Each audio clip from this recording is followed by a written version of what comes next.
Oi, gente, boa noite. Nós somos o grupo 4 da turma de Introdução ao Serviço Social do professor Leonardo Ortegal. Meu nome é Raíssa. Olá, gente, boa noite. Meu nome é Antônia. Olá, gente, boa noite. Meu nome é Márcia. Hoje a gente vai apresentar para vocês um podcast sobre o tema que a gente escolheu, que é Serviço Social e Saúde, com foco nos determinantes sociais, e a gente espera que vocês gostem. Os principais temas que serão abordados hoje em nosso podcast serão serviço social e saúde, classe social, relações étnico-raciais e de gênero, e iremos fazer uma análise a respeito da música do rapper Emicida. Dando início aos assuntos que serão abordados, a gente vai começar a falar sobre a atuação dos assistentes sociais na política de saúde. Entre as atribuições da área, o CEFES assegura que a profissão não é exclusiva da saúde, mas qualifica o profissional a atuar com competência nas diferentes dimensões da questão social no âmbito das políticas sociais, inclusive saúde.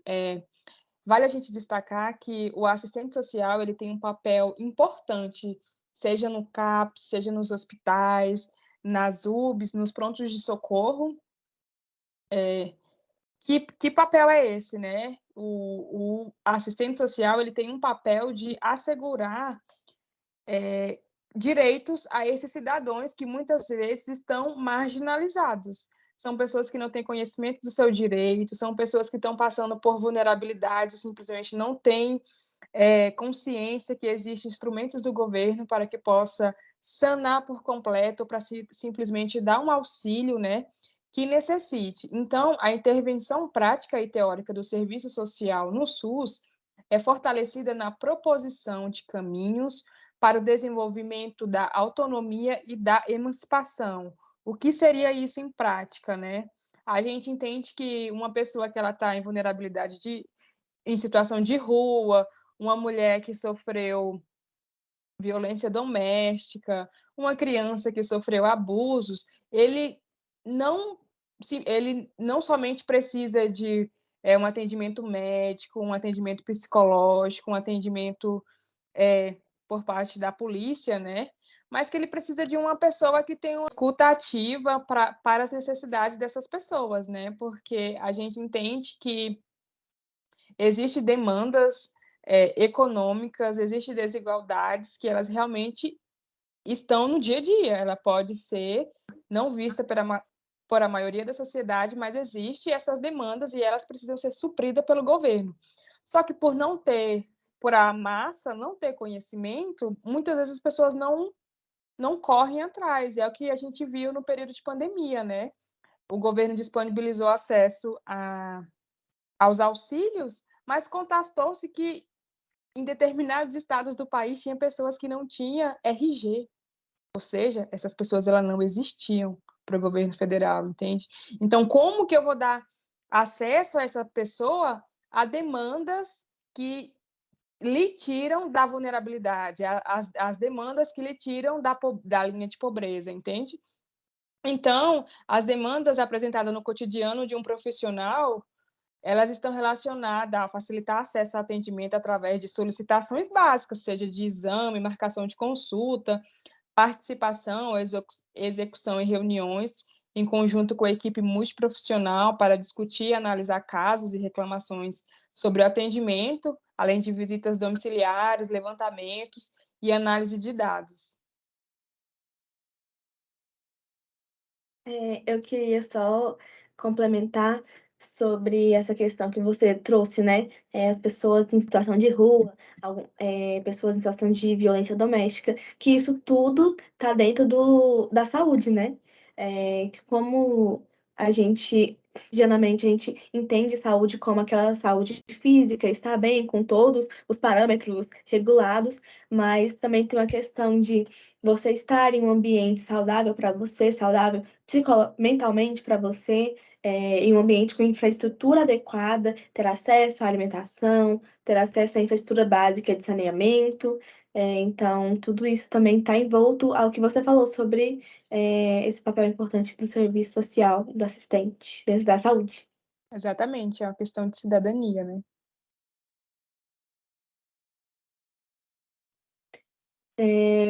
Para a gente dar continuidade, então, entrando agora de fato dentro desses determinantes sociais, a gente vai começar a falar um pouquinho sobre as classes sociais, né?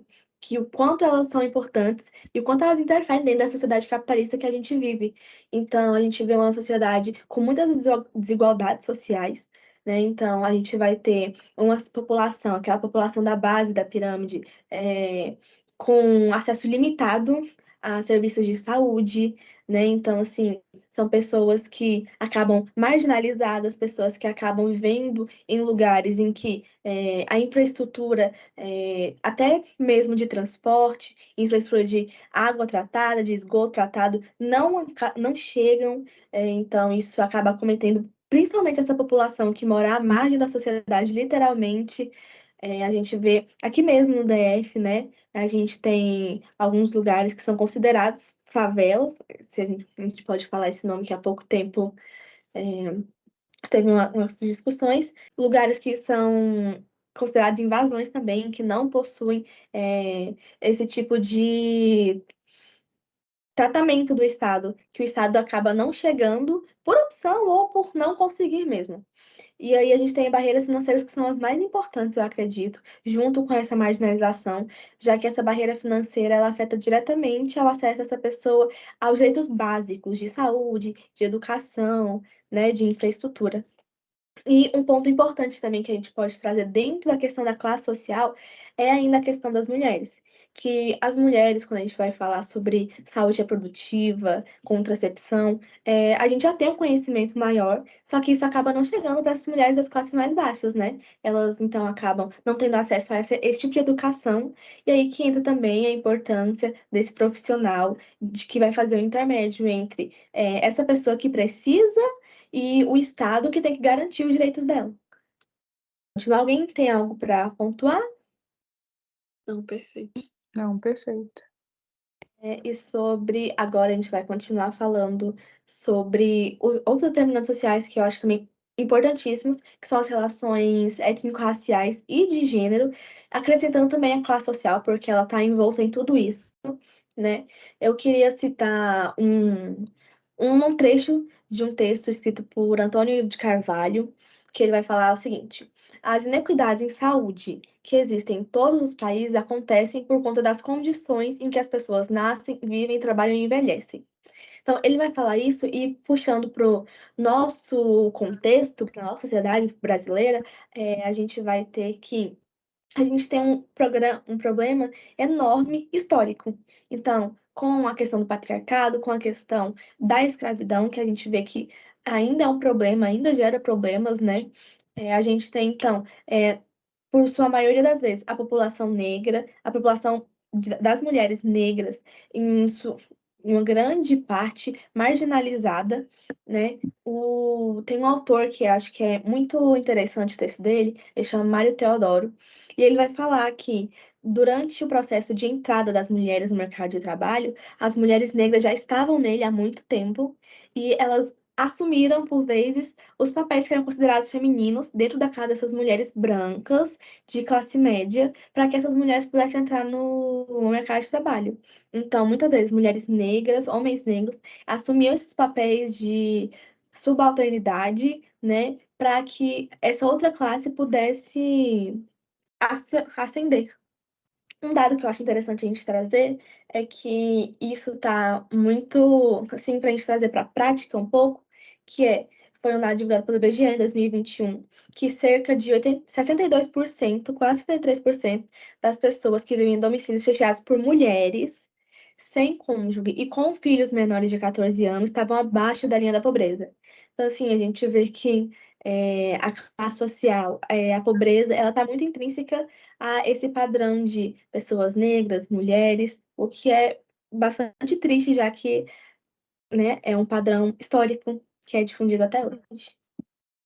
E é importante só pontuar que isso tem nome e se chama racismo institucional, que é quando essas instituições públicas e privadas, elas dificultam e limitam o acesso dessas pessoas à saúde, a saneamento básico, ao básico para sobreviver. Alguém Sim. mais? Só para destacar algo interessante sobre essa questão de raça e gênero, né? Utilizando essa perspectiva dos autores que a Raíssa já destacou, né? Às vezes a gente, no âmbito da universidade, por vezes falta a gente ter cientistas negros, né? E a gente tem uma cientista e antropóloga, que é a Lélia Gonzalez, que ela fala justamente isso que a Raíssa pontuou, só que a Raíssa pontuou isso em um viés de um homem, né? E assim, a Lélia visualizando isso, é incrível como uma pessoa, no tempo dela, já conseguia visualizar como que a sociedade age diferente com determinadas pessoas, com determinada raça, e a diferença é realmente gritante, né?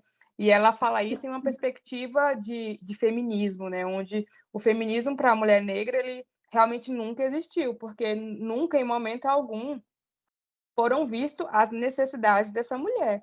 Porque o papel dessa mulher era para estar ali para servir, era para estar para procriar, era para ser vista como no samba, né? Que as mulheres eram vistas ali como seus corpos ali extremamente disponíveis.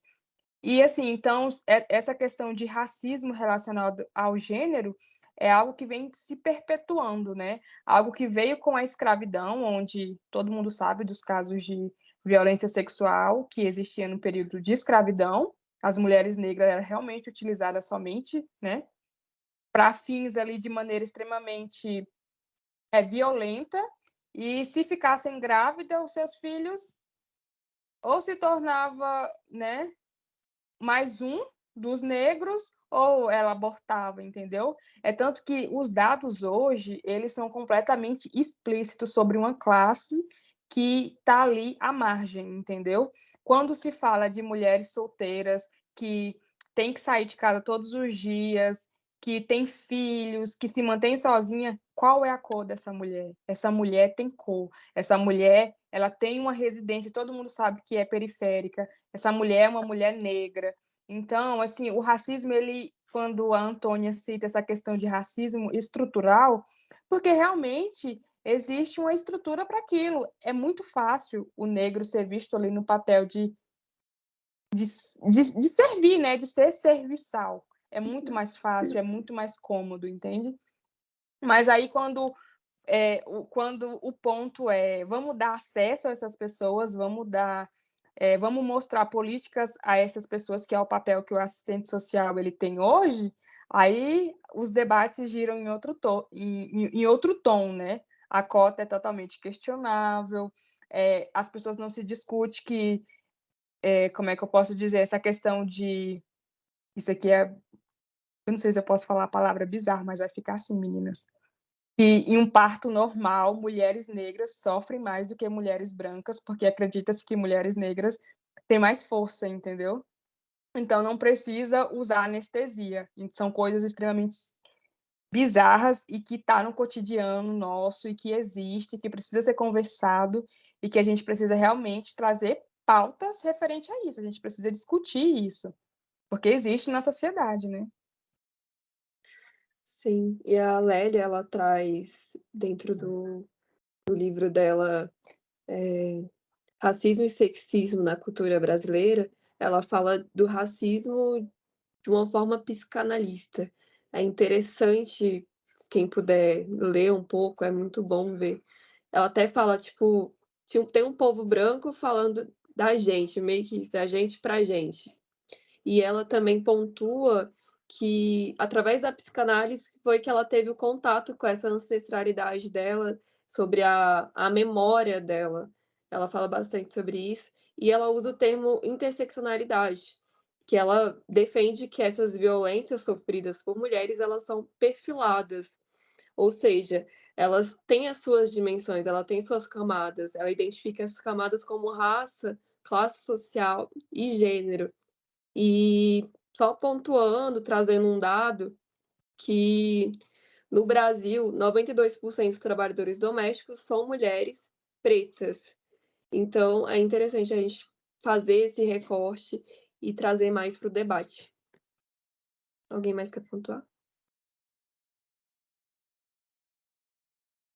E agora a gente vai falar sobre a música Esmalha, do rap Emicida, que ela reflete o imaginário simbólico e preconceituoso da população negra sobre a sociedade brasileira, ao fazer paralelo com o poema do Alfonso Guimarães, com o contexto atual.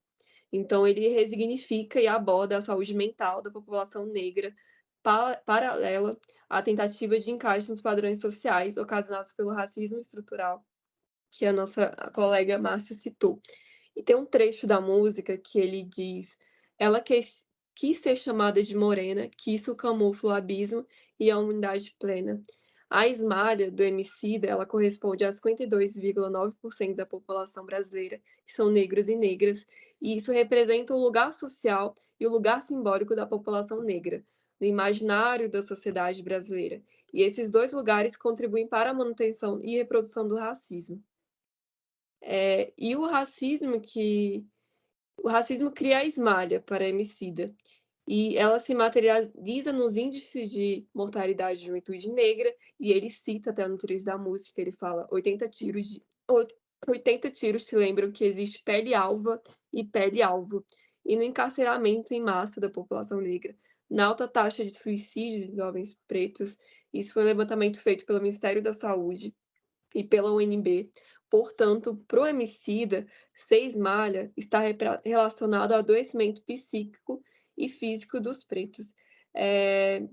E ele discute também que essa discriminação racial enfrentada pelas pessoas pretas destaca que a desigualdade racial e social tem inviabilizado essas pessoas no acesso à saúde. E então, a esmalha representa o lugar social e o lugar simbólico da sociedade brasileira, e esses lugares contribuem para a manutenção e reprodução do racismo. Raíssa? Eu queria pontuar só que quando você falou sobre a questão do suicídio, do adoecimento psíquico das pessoas negras, eu acho que encaixa muito no que a gente discutiu até agora, né? Que é a população negra, muitas vezes a população feminina e negra e de baixa renda, ela vai estar submetida a uma série de violações que não combinam com o que deveria acontecer, né? Então, ao acesso à saúde de todas as formas que lhe cabem a uma pessoa humana e que estão previstas em Constituição. Sim, verdade. Perfeito. Só complementando essa questão da música, né? E a última aula a gente teve como convidada uma estudante, além da estudante de serviço social, e ela fez um estágio. Eu não lembro agora qual é o local que ela fez o estágio, mas eu acredito que era de jovens infratores, né? E o MC dele fala algo na música que diz assim: um dia vai estar nos conformes, que um diploma é uma alforria, minha cor não é um uniforme, né? Trazendo isso para a perspectiva do nosso tema e do papel e importância do assistente social enquanto emancipador, enquanto uma pessoa que traz informações às pessoas ali que está em vulnerabilidade social, e essa mesma estudante que fez essa aula lá para a gente, ela explicou, ela disse que qual foi a intervenção que ela deu para aqueles jovens, né? Ela mostrou que existia a possibilidade deles estudarem em uma universidade pública, ela mostrou para eles que eles não somente poderiam estudar em uma universidade pública, como também poderia ter acesso a bolsas de assistência para se manter, e que, além disso, para participar desse vestibular, eles poderiam solicitar uma isenção. Então, assim, para o jovem periférico, a universidade é algo ali completamente distante, não consegue visualizar, entende? No nosso dia a dia, enquanto estudante da periferia, são poucos os professores que falam assim, olha, vocês podem conseguir, vocês podem chegar lá. E o Emicida realmente diz isso, entende? Ele diz que o diploma é literalmente uma alforria, né? porque é muito normal para a sociedade visualizar o jovem negro somente como o ladrão, somente como ele até cita na música, né, o abutre que te vê drogado, né? Ele quer ver literalmente naquela situação de marginalidade. É muito mais cômodo para nós, enquanto sociedade, já saber qual é o nicho de pessoas que estão ali em situação de servir, né? Que estão ali à margem da sociedade. Então, assim, é algo que eu trago mais uma vez, né? A gente trazer perspectivas e nós que estamos na universidade ter um olhar mesmo de informar. Eu acredito que a informação ela quebra paradigmas e paradigmas.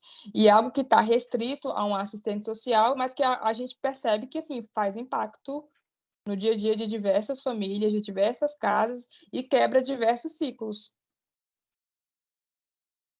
E na conclusão, a gente percebe que a assistência social é um fator importante dentro das políticas de saúde, entendendo que a saúde vai além do conceito social que sempre buscamos, estando sempre na vida cotidiana de diversas maneiras. Assim como temos que olhar para as questões sociais como condicionantes que afetam diretamente a vida e a saúde dos indivíduos.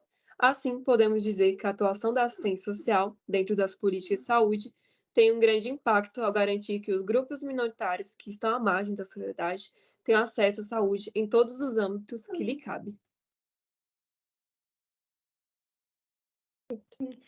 Eu acho que só para reforçar essa questão de o quanto eu acho que essa discussão ficou clara, que esses fatores têm realmente muito a ver com a saúde dessa população, né? Então, esses fatores sociais estão tão presentes na nossa vida, que eles são tão importantes para a gente garantir saúde para a população em geral, e o quanto o assistente social ele pode fazer e como ele pode fazer, né? Então, como vocês já falaram, essa escuta ativa e esse link entre a população que realmente precisa e o Estado, que precisa chegar até essas pessoas. Isso. Exatamente, na verdade, a assistência ela pode trazer possibilidades, né? Novas possibilidades. E a gente percebe que precisa muito disso, entende? Enquanto a informação fica restrita somente ao nicho, a gente vai continuar perpetuando o que já existe, entendeu? A escravidão acabou, mas na verdade a gente ainda tem traços dela até hoje. Sim, e ver saúde além do que só medicamento, e sim entender a que contexto social aquela pessoa está inserida, se ela tem o básico do básico. Exatamente. É isso, obrigada, gente. Obrigada, Muito gente. obrigada, gente. Espero que tenham gostado. Qualquer dúvida, eles estão à disposição. Sim.